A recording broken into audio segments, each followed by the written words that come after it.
अशी त्याची वृत्ती होते. मग जशी जागृतीमध्ये वृत्ती होते का दिसण्याची, पाहण्याची, प्रकाशन करण्याची, तशीच वृत्ती स्वप्नामध्ये सुद्धा आहे. मग स्वप्नातल्या वृत्तीनं जे प्रकाशन केलंय ते खरं नाही म्हणायचं आणि जागृतीतल्या वृत्तीनं जे प्रकाशन केलंय ते सत्य म्हणायचं. हा कोणता न्याय आहे? मग हे जीवाच्या दृष्टीनं जगत आहे, ब्रह्माच्या दृष्टीनं जगत नाहीच. म्हणून सुप्तीच्या अज्ञानाने रजत उत्पन्न होते. कशाच्या अज्ञानानं? सुप्तीच्या अज्ञानानं रजत उत्पन्न होते. तसे ब्रह्माच्या अज्ञानाने जगत उत्पन्न होते. मग हे कुणाला होते उत्पन्न? ब्रह्माला होते का? ब्रह्माला होत नाही. तर हे प्रमात्याला, जीवाला उत्पन्न होते. कारण ज्याला अज्ञान आहे का, ज्या चैतन्याला अज्ञान आहे का, त्याला जगत उत्पन्न होते. मग कोण्या चैतन्याला अज्ञान आहे? जीव चैतन्याला. आभासाला अज्ञान आहे. ज्यानं बुद्धीचे धर्म घेतलेत का, त्याला. जे उपाधीने युक्त आहे का, त्याला. ज्याच्यावर अज्ञानाचं आवरण आहे का, त्याला. जो भ्रमात पडलाय त्याला. जे संसाराला आलाय का, त्याला जगत आहे. आणि मग त्याला कितीही जगत आहे म्हणून सिद्ध करायला गेला तरी त्याचं जगत सिद्ध होत नाही. एखाद्यानं कितीही स्वप्न खरंय म्हणून सांगू द्या, कोण खरं मानतंय त्याचं? स्वप्न खरंय असं त्यानं सिद्ध कितीही करू द्या, पण ते खरं होईल का स्वप्न? ते मग तसं जागृती कितीही सिद्ध करू द्या सत्य म्हणून, जीवाने कितीही सिद्ध करू द्या, पण ते सत्य नाही, हे काय? पण हे बोलणं, ही समजूत वेदाकडून आहे, वेदाच्या बाजूनं आहे, ही जीवाच्या बाजूनं नाही. जीव तर म्हणतो मला प्रत्यक्ष दिसायला जगत, कसं नाही म्हणता? ही प्रत्यक्षाची अनुभूती ना. आणि ही एकाची नाही, सर्वांची आहे. स्वप्नात तर एकाची आहे आणि जगतामध्ये सर्वांची आहे. मग वेदांत शास्त्र म्हणतंय तू या ठिकाणी सर्वांची मानतोस, कबूल आहे. सर्व जगत बघायले, कारण एकच म्हणीना झालाय जीव, इथं जगत आहे म्हणून. असंख्य जीव म्हणाले तिथं जगत आहे. तसे स्वप्नामध्ये सुद्धा असंख्य जीव पाहिलेत ना. स्वप्नातले जीव सुद्धा त्या काली जगत आहेत अशी सिद्धी करून देणार स्वप्नात. स्वप्नातले जीव दुसरे जे पाहतो तो आपण, स्वप्नामध्ये आपण एकटे थोडेच असतो. केलंय एकट्यानंच, पण अनेक निर्माण केलंय ना. स्वप्नात जितके म्हणून आपल्याला जीव जंतू पदार्थ प्रतीतीला येतात, ते पदार्थ सिद्धांत दृष्टीनं जरी ते मिथ्या असले तरी जीवाच्या दृष्टीनं स्वप्न काळात ते सत्यच आहेत ना. आणि त्यावेळेस स्वप्न काळामध्ये जीव तो मी एकटाच इथं आहे असं सिद्ध करतो का? तिथं तो तर व्यवहार करतो इतरांसोबत. मग तिथंही त्याला अनेक नाहीत का जीव? मग तसेच जागृतीमध्ये सुद्धा अनेक जीव आहेत. प्रत्येकाला तशी कल्पना व्हायची, प्रत्येकाला अनेकत्वाची कल्पना व्हायली आणि अनेक दिसायले. मग हे सगळा अहंकाराचा कारभार चालू आहे. अहंकार येणे नामे, यालाच अहंकार म्हणायचा, की जे नाही ते पाहतो, जे जे दिसायले ते नाही रूपात आहे आणि तो ते पाहायला आणि त्याला सत्य मानायला, त्यालाच अहंकार मानायचं. सर्व अहंकाराचा व्यवहार आहे हा. अहंकारा वाचून दुसरा व्यवहार कोणी करतच नाही. अहंकार जर काढून टाकला, अंतःकरणामधला अहंकार जर बाजूला काढला, तर पुन्हा तिथं चित्तही काय करत नाही, मनही काय करीत नाही आणि बुद्धी काय करीत नाही. बुद्धी निश्चय करील, मन संकल्प विकल्प करील, चित्त चिंतन करील, पण ते बंद घरामध्ये गेल्यासारखं होईल. कारण प्रकाशनामध्ये जे येतंय ते अहंकाराकडून येतंय. प्रकाशनामध्ये कोणी पाहिला सूर्य उगवलेला? अहंकारानं. हा निश्चय केला बुद्धीनं हा सूर्यच आहे, पण पाहिला कोणी? हा. चिंतन केलं चित्तानं, आता सूर्य उगवतो, पाठ झाली, काही क्षणात आता सूर्य उगवणारच आहे, असं चित्तामध्ये चलबिचल चालू राहते. आणि संकल्प विकल्प, उगवलेला सूर्य मावळणारच आहे, हा मनानेही संकल्प केला तिथं आणि त्याचा विकल्पही केला आणि बुद्धीने त्याचा निश्चयही केला. पण अहंकारच जर त्याच्यात नसला तर अहो अहंकारा वाचून सगळ्या गोष्टी फोल आहेत संसारातल्या. संसारच नाही, अहंकार नाही तो संसारात.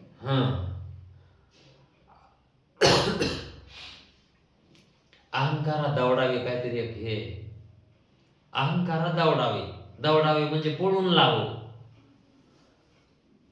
अहंकाराला थारात देऊ नये, त्याला पळवून लावायचं. अहंकार जर ब्रह्मरूप केला तर चित्ताचा, मनाचा आणि बुद्धीचा जो कारभार चालतो का, तो मग ब्रह्मरूपच चालतो. अहंकारामध्ये जे दोन अंश आहेत अहंकारात, अहंकार एकटा नाही. अहंकारामध्ये चिदाभास एक आहे आणि बुद्धीचा एक धर्म आहे. बुद्धीच्या धर्माने एक अहंकार आहे आणि चिदाभासाने युक्त आहे. आभास जो आहे त्या आभासामध्ये बुद्धीचे धर्म आहेत आणि कुटस्थाचंही प्रतिबिंब आहे. बुद्धीचे धर्म आभासात आहे आणि कुटस्थाचं प्रतिबिंब बुद्धीत आहे. बुद्धीमध्ये कुटस्थाचं प्रतिबिंब पडल्यामुळं त्या बुद्धीतले जे काही तत्व आहेत, बुद्धीचे जे काही धर्म आहेत, बुद्धीचे संस्कार आहेत, ते संस्कार आभास घेतो आणि त्या ठिकाणी अहंकार निर्माण होतो. म्हणून अहंकार हा एकटा नाही. त्या अहंकारामध्ये बुद्धीचे धर्म आहेत, म्हणून तो अहंकार मिथ्या वस्तूला सत्य म्हणतो. त्याच्या ठिकाणी भ्रांती आहे, भ्रांती ज्ञान आहे.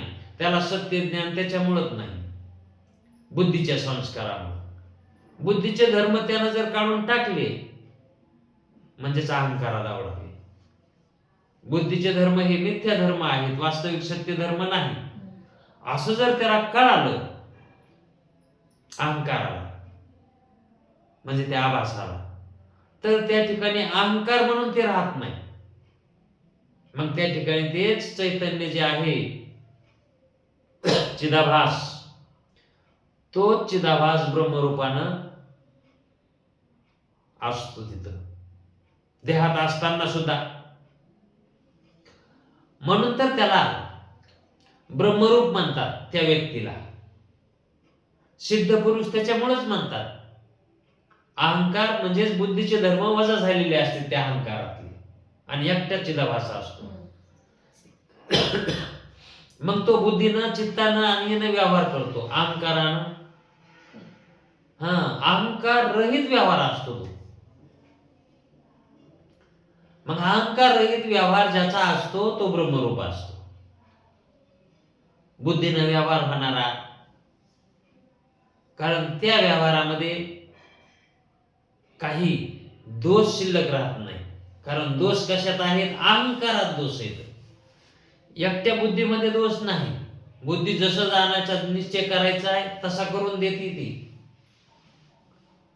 चित्त जसं चित्तामध्ये संस्कार असतील तसंच चिंतन करणार असतंय आणि मन संकल्प विकल्प चित्तातल्या सगळ्या संस्कारावर करतंय. त्याला तरी वेगळं मटेरियल कुठून येणार मनाला? संकल्प विकल्प करायला. जे त्याच्याकडे संस्कार आहेत त्याच्यावरच त्याचं दुकान चालत आहे. मग अहंकार जर तिथं ते मोडीत घालायला ते विचार कोणी नसेल, चित्ताचे, बुद्धीचे आणि मनाचे विचार हे मोडीत घालणार अहंकार आहे. ते विचार चांगले करून देतात, पण हा मोडीत घालतो, ते नको मला, म्हणून मन त्या ठिकाणी विकल्प करते. नको म्हणलं, अहंकार नको म्हणला की मन काय करते, मग हे नकोय साहेबाला, मग साहेब जे काही इच्छा करतील तसा संकल्प मन करणार. मग बुद्धी तर जसं मन मनानं करेल त्या ठिकाणी ते संकल्प करणार ती बुद्धी, है का? मग हे सर्व अहंकारावर अवलंबून आहे. म्हणून अहंकारच ब्रह्मरूप करावा. आणि मग ब्रह्मरूप करायचा तर कसा करायचा, तर त्या अहंकारामध्ये म्हणजे त्या चिदाभासामध्ये जे बुद्धीचे धर्म वापरत होता तो अहंकार चिदाभास, त्यानं ते धर्म बुद्धीचे घेऊ नये, ते ब्रह्माचे धर्म घ्यावे. ते काढलं म्हणजे तो ब्रह्मरूपच होणार आहे. बुद्धीचे धर्म काढले म्हणजे तो ब्रह्मरूपच होणार. आणि एकदा जर तो ब्रह्मविचारानं, सद्विचारानं, ब्रह्मविचार म्हणजे सद्विचार आहे का नाही, व्यापक विचार, तशा विचारानं जर तो राहिला तर तो याच जन्मी, हा देह पडायच्या अगोदरच तो ब्रह्मरूप होतो. देह पडायच्या अगोदर ब्रह्मरूप होतो. आणि मग याच देही याच डोळा जे माऊली म्हणले ते ह्याच कारणानं म्हणले तर की ज्यानं अहंकाराला दौडून टाकले तो याच जन्मी प्रत्यक्ष ब्रह्मानुभूती त्याला प्राप्त होते. आणि तो जन्म मरणाच्या फेऱ्यातून मग मरण्याच्या अगोदरच सुटतो. त्याला मरणच नसतं, मग पण मरणच कशाचं आलं? कोण कोणा भेटे, दिठी कैशी फिटे फुटे, दिठी कैशी फुटे, ऐक्या सगट पोटे आटून गेली. जिथं एकपणा सुद्धा राहिला नाही की एक आहे म्हणायला, एकाला एक म्हणा येत नाही. दोन असले तर त्या ठिकाणी एक दोन म्हणता येईल, नाही तीन म्हणता येईल, पण एकाला एक म्हणता येत नाही, अडचण येते. एकाला एक कसं मोजावं, कोणी मोजावं? व्यवहारच होत नाही. एकामध्ये व्यवहार होत नाही. नुसत्या करंट मध्ये बल्ब लागत नाही, नुसत्या आर्थिंग मध्ये दोन असेल तरच तिथं लाईट लागत, एका व्यवहार होत नाही. तस व्यवहार होण्यासाठी दोन लागतात. मग ब्रह्मस्वरूपामध्ये दोन नाही आणि एक पण सुद्धा त्याला म्हणू देत नाही, एक सुद्धा म्हणू देत नाही. एक म्हणायची सुद्धा त्यानं शपथ घेतलेली. कसं? तिथं कोण कोणा भेटे, तिथं कोण कोणाला भेटणार की तू एक आहेस म्हणायला, तू एक आहेस म्हणायला तिथं कोण आहे दुसरं? कोणीच नाही, कोणीच उरलं नाही, तिथं कोणीच नाही. मग माऊलीनं असा विचार केला लिहिताना अमृतानुभव मध्ये, कोण कोणा भेटे तिथं, आणि ती कशी फुटे, कोणी कोणाला बघावं तिथं. बोलण्याचा व्यवहार होत नाही, भेटण्याचा व्यवहार होत नाही, पाहण्याचा व्यवहार होत नाही, तिथं व्यवहारच नाही.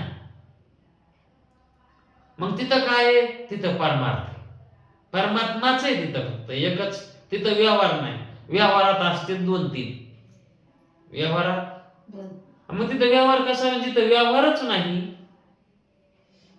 तिथं व्यवहार कसा होईल? अहो, एखाद्या गावाला सोमवारी बाजार भरतो आणि आपण गेलो गुरुवारी, तिथं बाजार कसा दिसत? एखादं संन्यासाचं गाव आहे, सगळे संन्यासी त्या गावामध्ये, तिथले लेकरं संन्यासी, बायका संन्यासी, नवरे संन्यासी, सगळे संन्यासीच. आणि मग त्या गावामध्ये कपड्याचं दुकान घेऊन गेल्यावर कोण घेणार? कारण संन्यासीला कपडेच लागत नाहीत ना.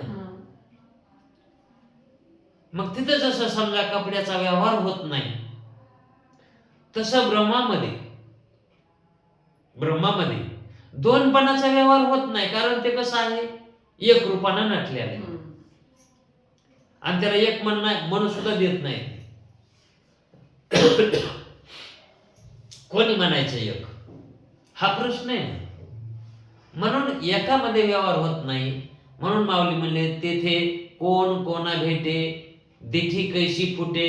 कोण कोणाला पाहणार? तिथं पाहणाराही तोच आहे आणि दिसायलेलंही तेच आहे. जरी पाहण्याचा प्रयत्न केला तरी पाहणाऱ्याला काय दिसणार? तोच दिसणार. जो पाहायलाय त्याला तेच दिसणार.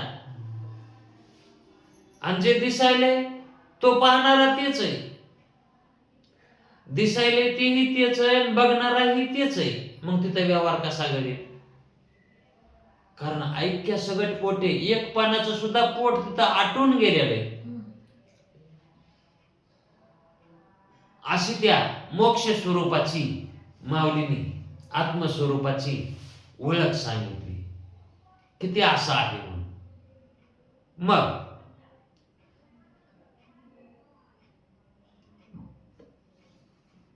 कशावर निघालते की ते काय कळालं नाही पुन्हा. सुप्तीच्या अज्ञानाने रजत उत्पन्न होते. सुप्तीच्या अज्ञानाने रजताची उत्पत्ती होते आणि तिच्याच ज्ञानाने ते निवृत्त होते. तिच्याच ज्ञानाने, सुप्तीच्या ज्ञानाने काय होते? रजताची निवृत्ती होते. तसेच ब्रह्माच्या अज्ञानाने अहंकार आदी जगत उत्पन्न होते. हे जगत जे उत्पन्न होते ते कशामुळे उत्पन्न होते? अहंकारामुळे होते. त्याच्यामुळे ते सांगितलं होतं. आणि अहंकार जर नाहीच उत्पन्न झाला तर जगत सुद्धा उत्पन्न होत नाही. मग हे उत्पन्न जे झाले ते अहंकारच उत्पन्न झालाय. जगत म्हणजेच अहंकार आहे. हा सगळा काय आहे? अहंकारच आहे. आणि ब्रह्मज्ञानानेच ते निवृत्त होते. मग हा अहंकार, बघा ना, आता तो अहंकार हा उत्पन्न होतो कशानं? ब्रह्माच्या अज्ञानानं. हे का नाही? अहंकाराची उत्पत्ती कशात आहे? ब्रह्माच्या अज्ञानात. हा. आणि त्या अहंकाराची निवृत्ती कशात आहे? ब्रह्माच्या ज्ञानात. कारण त्याच्याच अज्ञानातून ते उत्पन्न झालंय, त्याच्या ज्ञानात निवृत्ती. मग व्याख्या काय सांगितली होती आधी? ज्याच्या अज्ञानानं जे उत्पन्न होतंय त्याच्या ज्ञानानं ते निवृत्त होतंय. तसं हे जे जगत आहे अहंकार, हे ज्याच्या अज्ञानानं उत्पन्न झालाय त्याच्या ज्ञानानं हा अहंकार निवृत्त होतो. या नियमाने रज्जू सर्पाची प्रातिभाषिक सत्ता व ईश्वर सृष्ट पदार्थाची व्यावहारिक सत्ता असा भेद केला आहे. कारण ज्याच्या अज्ञानानं जे भासत त्याच्या ज्ञानानं ते निवृत्त होतं. मग ह्या ज्या दोन सत्ता आम्ही सांगितल्या ते ह्या कारणामुळेच सांगितल्या. कारण जगताची निवृत्ती करायची असेल तर जगताच्या अधिष्ठानाचं ज्ञान करून घ्यावं लागेल. आणि मिथ्या पदार्थाची निवृत्ती करायची असेल तर त्या मिथ्या पदार्थाच्या अधिष्ठानाचं ज्ञान करून घ्यावं लागेल. कारण रज्जूवर उत्पन्न झालेला सर्प हा मिथ्या आहे. हे काय? मग ते जीवकृत आहे. ती भ्रांती कोणाला आहे? हे काय? आणि ह्या जगताची भ्रांती हा आपल्या भ्रांतीमुळे उत्पन्न झाले का जगत? हे ईश निर्मित म्हणून सांगितलं. जगत ईश निर्मित आहे. मग ईश निर्मित पदार्थ ज्ञान जरी झालं ब्रह्माचं तरी ते नष्ट होत नाही. त्या जगताचं काय होतंय? बाध होतो. मग कशाचा बाध होतो जगतातला? जगतावर आपण जे काय धर्म दिला होता सत्यत्वाचा, त्या सत्यत्वाचा बाध होतो. आणि मग त्या सत्यत्वाचा बाध झाल्यामुळं जगत मिथ्या होतं.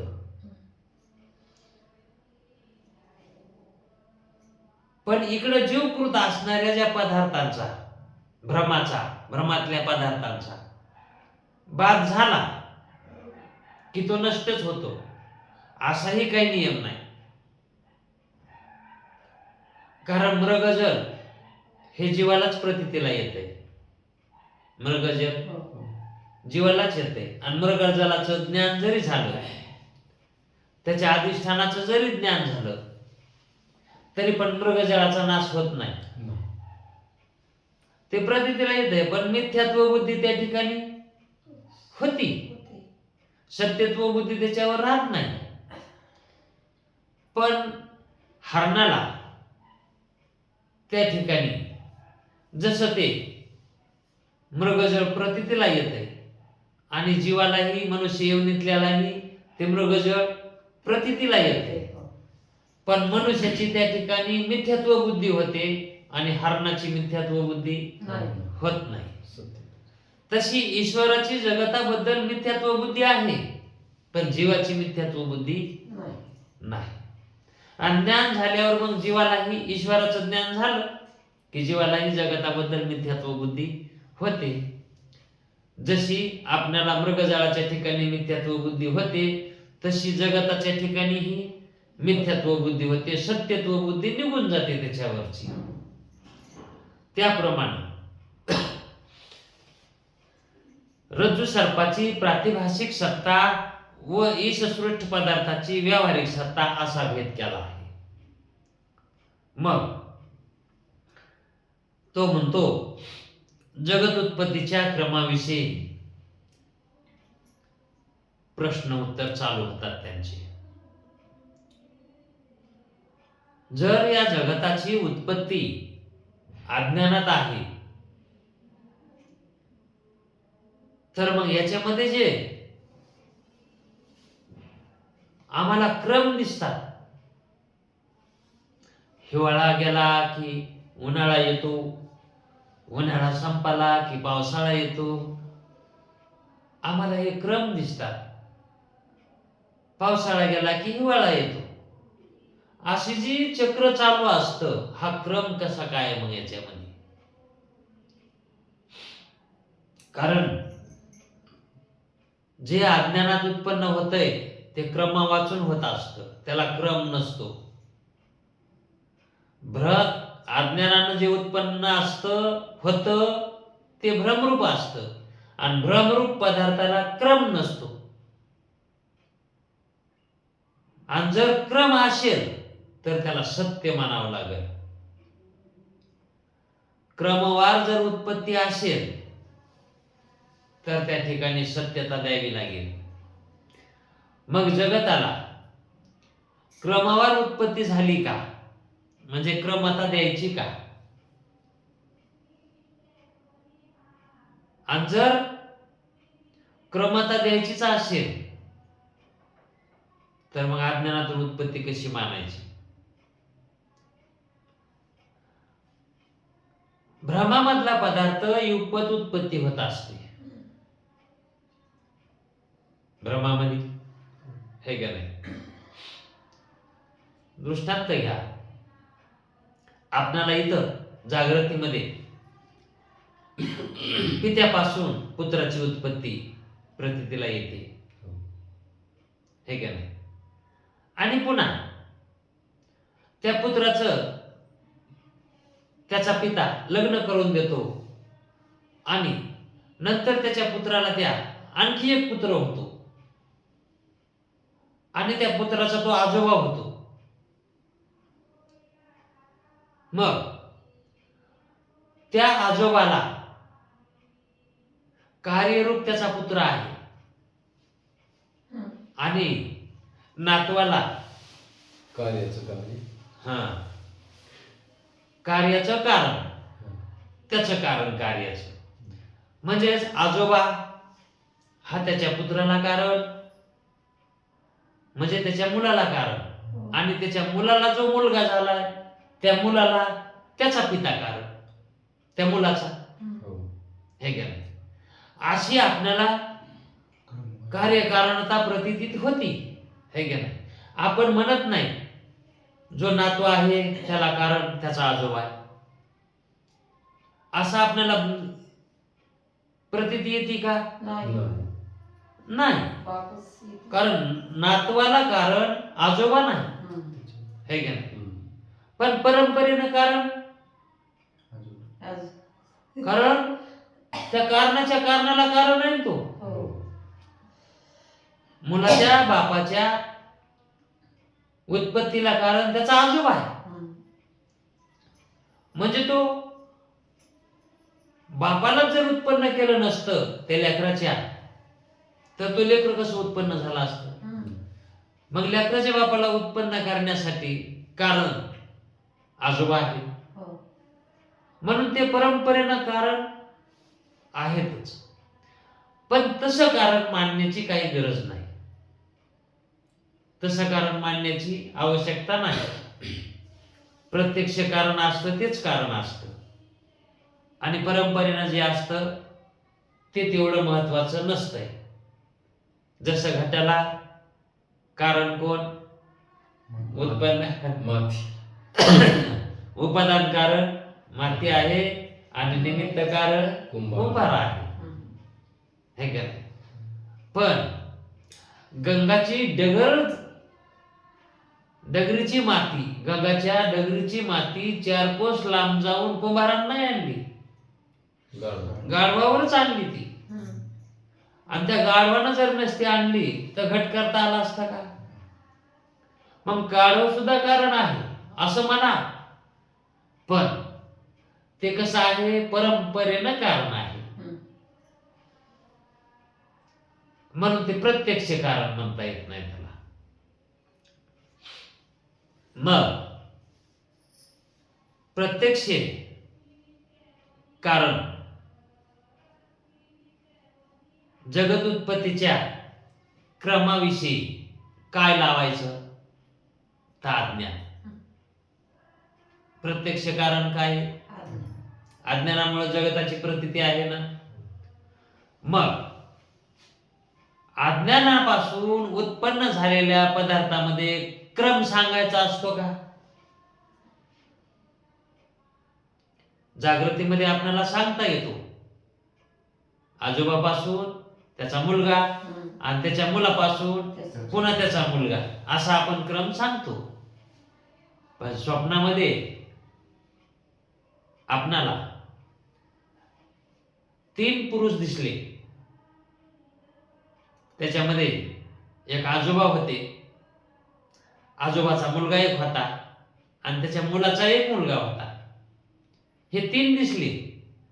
मग त्या ठिकाणी आपल्याला ज्यावेळेस झोप लागली त्याच वेळेस दिसले ते. हम्म. हो.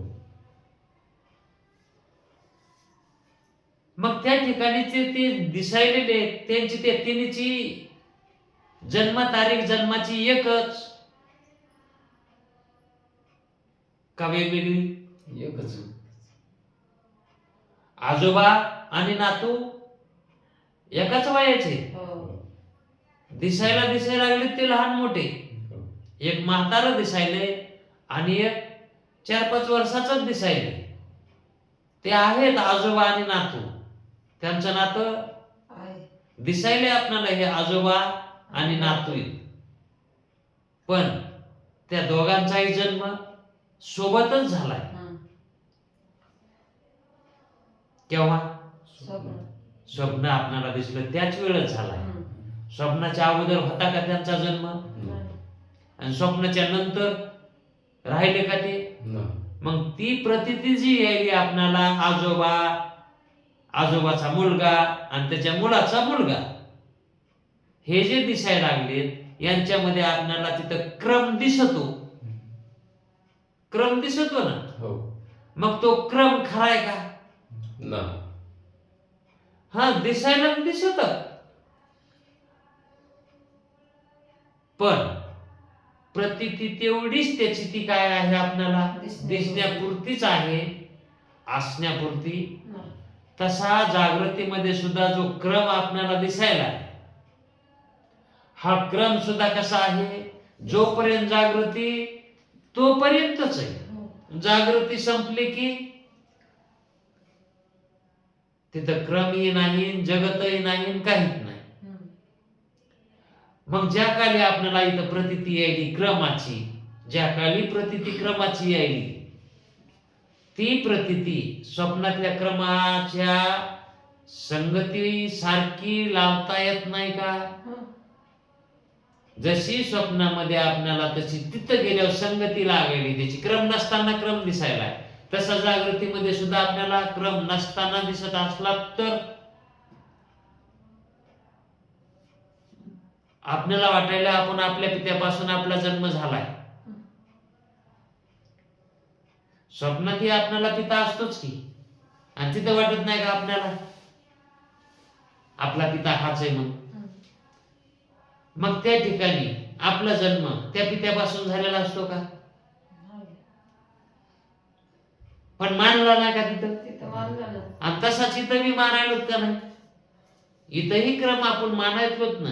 आपला जन्म यांच्यापासून झालाय, हे माझे माता आहेत, हे माझे पिता आहेत, ही माझी पाठची बहीण आहे, ह्या माझा अगोदरचा भाऊ आहे, असं आपल्याला प्रतीतीला यायचले ना. मग ही प्रतीती शत्रूप आहे का? नाही. प्रतीतीला यायली शत्रूप म्हणून. हो. पण वेदांत विचारानं जर विचार केला तर हे खरं आहे का? मग हे जर खरं मानायचं असेल तर स्वप्नातलंही खरं मानावं लागेल. म्हणून या ठिकाणी जो क्रम सांगायचा आहे त्यांना, तो क्रम सांगण्याचा त्यांचा उद्देश नाहीच. इथं क्रमच नाही. अज्ञानातून जे उत्पन्न होत आहे का, अज्ञानामुळे ज्याची उत्पत्ती होती का, त्याच्यामध्ये क्रम नसतंय. दोरीवर उत्पन्न झालेला सर्प हा जेवढा आपल्याला दिसला, त्याच्या अगोदर त्याचं वय कमी होतं का काही दिवसानं? नाही. नाही. जेवढं तेवढं. जर आपल्याला मनगटा एवढा तो जर दिसला सर्प, तर त्याचा अगोदरचा काल जर विचार केला तर तो लहान असायला पाहिजे. असा विचार केल्यानं जमत आहे का? नाही. त्याची फक्त दिसण्यापुरतीच सत्ता होती. तो अगोदरही नव्हता आणि नंतरही राहणारा नाही. तसा जागृतीला व्यवहारी अगोदरही नव्हता आणि पुन्हाही राहणारा नाही. कशावरून? तर ही जी आपल्याला प्रतीती आली, ही प्रतीती अनिर्वचनीय मिथ्या आहे. ही प्रतीती कशी यायली? अनिर्वचनीय मिथ्या यायली, रज्जूवरल्या सर्पासारखी. पण अज्ञानाच्या योगानं अंतःकरणामध्ये आपल्या अनेक जन्माचे संस्कार आहेत. त्या संस्काराचा पगडा असल्यामुळं आपल्याला प्रतीती ही बहुत कालाची आहे असं त्या ठिकाणी स्मरण व्हायले, ज्ञात व्हायले. इतकाच फरक आहे. आणि जर ब्रह्मज्ञान झालं तर मग या ठिकाणी हा क्रम दिसत नाही. दिसण्याकाली तितकीच सत्ता त्या पदार्थाला तो ज्ञानी पुरुष देत असतो. त्याला अनेक क्रम लावित नाही. तिथं क्रम त्याला प्रतीतीला येत नाही. क्रमा वाचून प्रतीती आहे तिथं. आणि जी क्रमा वाचून प्रतीती आहे ते अभिज्ञारूप प्रत्यक्ष ज्ञान असतं. त्याला प्रतिभिज्ञारूप प्रत्यक्ष म्हणत नाहीत. आणि जर प्रतिभिज्ञा प्रत्यक्ष रूप जोपर्यंत आपणाला यायले तोपर्यंत अंतःकरणाचा प्रमाता व्यवहार करायला, जीव व्यवहार करायला, असं आपल्याला मानायला काय हरकत नाही. पण लक्षावृत्तीनं ज्ञानानं जर विचार केला, शास्त्राच्या, वेदाच्या, सद्गुरूच्या जर अनुभवानं जर बघितलं तर हे सर्व अनिर्वचनीय आपणाला इथं प्रतीतीला आले. हे सगळं जे घडीचा टाइम आहे तो टाइम सुद्धा अनिर्वचनीयच कसा आहे? तो सत्य वाटायला तरी तो अनिर्वचनीय मिथ्याचा आहे. हीच प्रतीती येण्यासाठी वारंवार अभ्यास करावा लागतो. आणि शास्त्र विचारामध्ये मग्न व्हावं लागतं आणि पारमार्थिक सत्ता प्राप्त करून घ्यावी लागते. पारमार्थिक सत्ता प्राप्त झाली की मग मात्र क्रम लावायची काही गरज नाही. मग कोणताही पदार्थ जरी दिसला तरी तो प्रतीती कालापुरताच वाटतो, तो अगोदरचा वाटत नाही आणि नंतर राहील असंही त्या ठिकाणी म्हणता येत नाही. अशाबद्दलच पुढे ते शंका करणार आहेत, त्याच्याबद्दल थोडंसं सांगितलं. उद्या 9वा परिच्छेद जगद उत्पत्तीच्या क्रमाविषयी प्रश्न आणि त्याच्यावरचे उत्तर पाहू. कुंडली कवरदे हरी विठ्ठल. श्री गुरु ज्ञानदेव.